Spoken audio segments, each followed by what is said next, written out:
Good morning student, I am your Hindi teacher Savita Maurya.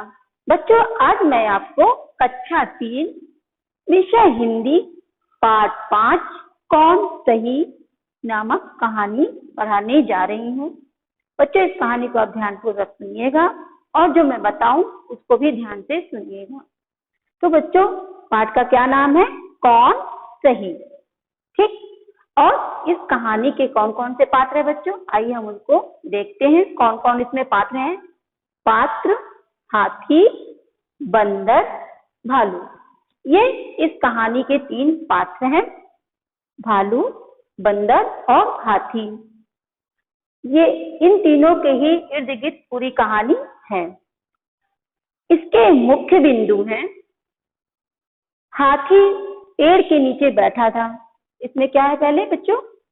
ये जो हाथी है वो कहाँ बैठा था? पेड़ के नीचे बैठा, सोच रहा था कि शक्तिशाली होना बहुत अच्छा है। तभी वहां एक बंदर आया। तभी क्या होता है, वहां पर एक बंदर आ जाता है और वो बोलता है कि हाथी भाई, तुम क्या सोच रहे हो? तो हाथी बताता है कि शक्तिशाली होना बहुत अच्छा होता है।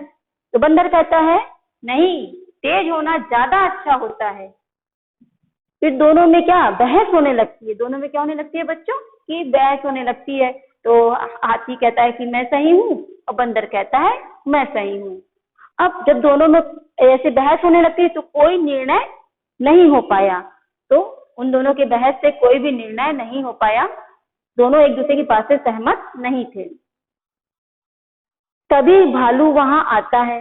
दोनों की बहस को जैसे सुनता है, तभी वहां पे एक भालू आता है और वो पूछता है कि तुम लोग आपस में क्यों बहस कर रहे हो और क्या बात है। वो लोग भालू को सारी बातें बताते हैं कि हाथी बोलता है कि मैं सही हूँ क्योंकि मैं शक्तिशाली हूँ, और बंदर कहता है कि मैं सही हूँ क्योंकि मैं बहुत तेज हूँ। तो भालू कुछ सोचता है और क्या कहता है कि मैं इस बात का निर्णय तभी ले पाऊंगा जब तुम लोग क्या करोगे, जो नदी के दूसरी ओर से फूल को ले आएगा। भालू क्या बोलता है? दोनों की बात को सुनता है और कहता है कि जो कोई पहले नदी के दूसरी ओर से फूल को ले आएगा तो मैं तो बता दूंगा कि वो ही सबसे तेज है। दोनों क्या होते हैं, इस बात पर राजी हो जाते कि हाँ ठीक है भालू भाई, हम जो है जाएंगे और जो पहले फूल को ले आएगा वही उसकी बात को सही माना जाएगा। दोनों इस बात पर राजी हो जाते हैं और दोनों जो है नदी के किनारे जाने लगते हैं। फिर नदी किनारे दोनों पहुंच जाते हैं। ना बड़ा होना अच्छा है और ना ही तेज, दोनों का होना अच्छा है।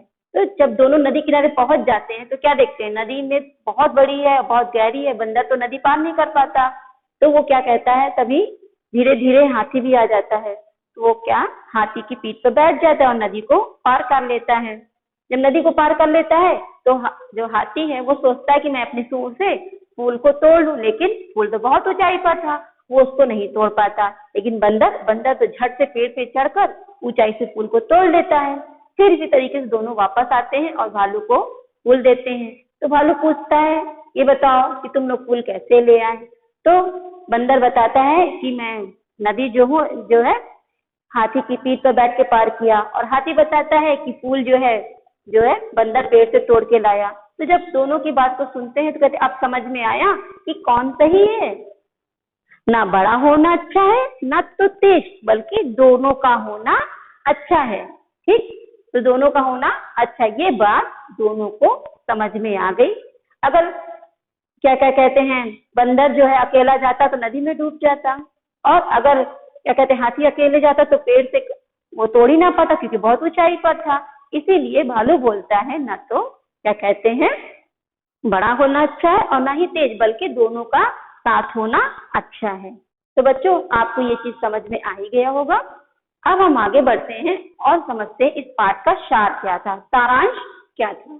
यह कहानी शक्ति तथा तेजी के महत्व पर आधारित है। ठीक, जीवन में शक्तिशाली होना अच्छा है, तेज होना या दोनों का होना, ये क्या कहानी में बता रहा है ना। कहानी का हमारा सार यही था।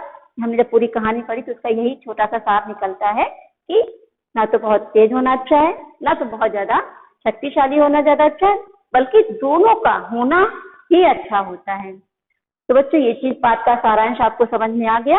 अब हम आगे बढ़ते हैं इस पाठ के शिक्षा की ओर। तो बच्चों, जब हमने इस कहानी को पढ़ा तो आपको इससे क्या शिक्षा मिलती है? इस पाठ से हमें यह शिक्षा मिलती है कि हमें मिलजुल कर रहना चाहिए। हमें कैसे रहना चाहिए बच्चों? मिलजुल कर। जैसे कि आप लोग भाई बहन हैं तो क्या आपस में लड़ रहे हैं, है ना? तो ये क्या हो गया, लड़ रहे हैं तो कोई काम नहीं हो पाता। लेकिन जब हम लोग मिलकर कोई काम करते हैं तो काम जल्दी होता है और अच्छा होता है। इसी को कहते हैं मिलजुल कर रहना। ठीक है बच्चों, तो इतना मेरी बात आपको समझ में आ ही गया होगा। कहानी के पात्र कौन कौन से हैं वो भी एक बार मैं फिर से इसको रिवाइज कर देती हूँ ताकि आपको अच्छी तरीके से समझ में आ जाए। कहानी के पात्र हाथी, बंदर, भालू, ये 3 इस कहानी के पात्र हैं। ठीक बच्चों, इसके मुख्य बिंदु है कि पहला है हाथी एक पेड़ के नीचे बैठा था और सोच रहा था कि शक्तिशाली होना बहुत अच्छा है। तभी वहां एक बंदर आया और तभी क्या होता है, वहां पे एक बंदर आता है और बोलता है कि नहीं, तेज होना अच्छा है। तो दोनों में क्या होने लगती है, बहस होने लगती है कि नहीं मैं सही हूँ, वो कहता है नहीं मैं सही हूँ। और उन दोनों की बहस से क्या कोई भी निर्णय नहीं हो पाता है। तभी क्या होता है, वहां पर एक भालू आता है और वो कहता है कि अगर दोनों लोग में से कोई पहले नदी के पार जाकर फूल को ले आएगा तो वो सही होगा। तो दोनों क्या करते हैं, दोनों की बात को मानते हैं और जाते हैं। लेकिन क्या होता है, दोनों एक दूसरे के साथ से ही फूल को ले आते हैं। तो भालू कहता है ना तो बड़ा होना अच्छा है और ना ही तेज, बल्कि दोनों का होना अच्छा है। तो बच्चों, ये चीज आपको अच्छे से समझ में आ गई। और कहानी का पाठ का जो सारांश था वो, और कहानी में जो शिक्षा हमको मिल रही है वो, कहानी में क्या शिक्षा मिल रही है बच्चों आपको, कि हमें कैसे रहना चाहिए, मिलजुल कर रहना चाहिए। आइए बच्चों, हम इस पाठ के शब्द अर्थ को भी पढ़ लेते हैं। इस पाठ के जो शब्द अर्थ हैं वो हैं, शब्द अर्थ पहला है वृक्ष। वृक्ष का मतलब होता है पेड़। सहमत मतलब किसी बात को मानना। निर्णय फैसला। शक्तिशाली माने ताकतवर। शीघ्रता जल्दी। तुरंत उसी समय। तो बच्चों, ये मैंने आप इस कहानी का शब्द अर्थ भी बता दिया। अब मैं आपको इस जो मैंने आज ये कहानी पढ़ी है इसका छोटा सा आपको एक सारांश संक्षिप्त में दे देती हूँ कि इस कहानी में क्या था। ठीक बच्चों, इस कहानी में बच्चों एक हाथी होता है। वो सोचता है कि मैं बहुत बड़ा हूँ, शक्तिशाली हूँ, तो मैं बहुत अच्छा हूँ। लेकिन बंदर कहता है नहीं, तेज होना अच्छा है। देखिए मैं कितना उछल कूद कर लेता हूँ, कितना ऊंचा चढ़ लेता हूँ, तो तेज होना ज्यादा अच्छा है। और तुम, हाथी से क्या कहता है बंदर, तुम तो जल्दी जल्दी दौड़ भी नहीं पाओगे, तुम तो धीरे धीरे चलोगे और मैं क्या बहुत जल्दी दौड़ के चला जाऊंगा। तो इस तरीके से दोनों में क्या बहस होने लगती है। लेकिन दोनों का क्या कोई निर्णय नहीं निकलता, क्योंकि दोनों एक दूसरे की बात से सहमत नहीं होते। वो कहता है कि मैं सही हूँ, बंदर कहता है कि मैं सही हूँ, फिर हाथी कहता नहीं मैं सही हूँ। लेकिन दोनों में क्या कोई भी सहमत नहीं होता और ना कोई निर्णय निकलता है। तभी वहां पे एक भालू आता है और दोनों की बात को ध्यान से सुनता है। फिर उसने क्या कहा कि ऐसा करते हैं कि जो पहले नदी के उस पार से फूल तोड़ कर ले आएगा वही सही रहेगा। दोनों उसकी बात से राजी हो जाते हैं और दोनों जो है दौड़कर जाते हैं। बंदर तो तेज था, बंदर तो जल्दी चला गया नदी के पास। और जब नदी के पास पहुंचा तो कहता अरे अब मैं इस नदी को कैसे पार करूं, अगर मैं नदी में जाऊंगा तो मैं तो डूब जाऊंगा। ये इतना ही ऐसे ही सोचता रहता है। तभी वो वहां पर हाथी भी आ जाता है धीरे धीरे चलते। तो हाथी हंसने लगा, क्यों बंदर भाई, नदी कैसे पार करोगे, चलो अच्छा तुम मेरी पीठ पे बैठ जाओ। तो क्या बंदर हाथी की पीठ पे बैठ जाता है। जब बंदर हाथी की पीठ पे बैठ जाता है तो उसने क्या कहता है, हाथी उसको नदी पार करा देता है और दोनों उस पार चले जाते हैं। फिर हाथी अपनी सूंड से फूल को तोड़ने की कोशिश करता, लेकिन फूल तो बहुत ऊंचा था और बंदर उसको चिढ़ाता है, हाथी भाई देखा तेज होना बहुत अच्छा है, तुम जो हो पेड़ पे तो नहीं चढ़ पाओगे, देखो मैं पेड़ पे चढ़ के जल्दी से फूल को तोड़ के ले। और वो जल्दी से पेड़ पे ऊंचाई पे चढ़ जाता है और फूल को तोड़ के ले आता है। फिर बंदर हाथी की पीठ पे बैठता है और नदी को पार कर जाता है। फिर दोनों क्या करते हैं, भालू के पास आते हैं और भालू दोनों से पूछता है, अच्छा ये बताओ बंदर भाई, तुम फूल कौन लाया? बंदर बोला मैं लाया हूँ। तो बंदर से पूछा तुमने नदी कैसे पार की? तो बताता है नदी मैंने हाथी की पीठ पर बैठ के पार की। क्या ठीक है। तो फिर वही बोलता कि जब आखिर तुम दोनों ने एक दूसरे का साथ लिया ना, तभी तो फूल को लेके आए।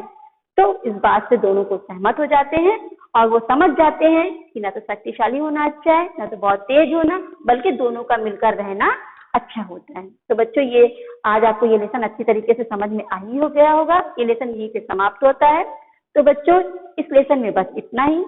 अगला टॉपिक हम अपने नेक्स्ट वीडियो में पढ़ेंगे। तब तक के लिए आप घर पे रहिए और सुरक्षित रहिए।